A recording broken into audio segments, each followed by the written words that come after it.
This is the story of 3 Chicagoans, all raised as Christians, all who've decided to ultimately reject that religion. Internet is down. Nadira Rodriguez Muhammad grew up Catholic, but found herself constantly questioning the long-held beliefs of her family. I always felt that something was missing for me. Ian Bushner is a law student at the University of Chicago. I felt like that there wasn't a God. Whitney Nichols is a new Loyola grad who grew up in suburban Streamwood.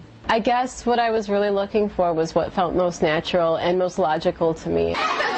When Nadira entered high school in the mid-1990s, she became friends with a group of Muslim girls. They just had this level of contentment and a sisterhood that was, I wanted to be a part of that. Ian drifted towards the Muslim students at his high school as well. I remember defending some of my friends at school from accusations, after 9/11, and then I started reading the Qur'an. I said, oh, here is a form of God that I've never been presented before. After September 11, the interest actually increased. Dr. Assad Basul is professor at Chicago's Islamic American College.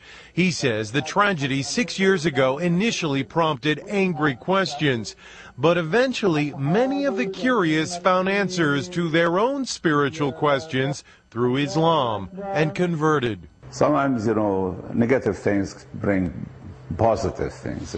In fact, according to a first-ever random sampling of American Muslims by the Pew Research Center, 21% of the nation's 2.4 million Muslims are converts to the faith. Eventually, I realized that I was looking to the Quran for advice, for direction, and at the point that you believe that the Quran is revelation from God, then you're a Muslim. The conversion has meant many changes in their lives. Ian prays 5 times a day. You'll finish a prayer and realize, I've just screwed something up. I've done something mean to somebody. Let me go back and correct that. Nadira wears the scarf, or hijab as it's called. It is part of my character, modesty.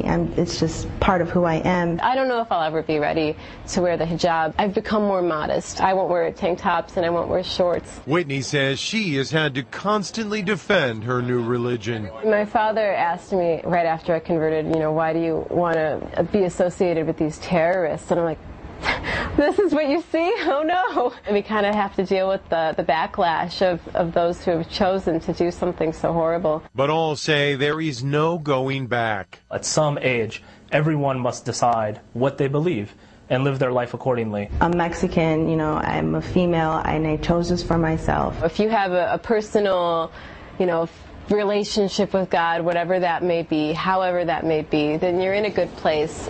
Mark Sexenmeyer, Fox News, Chicago.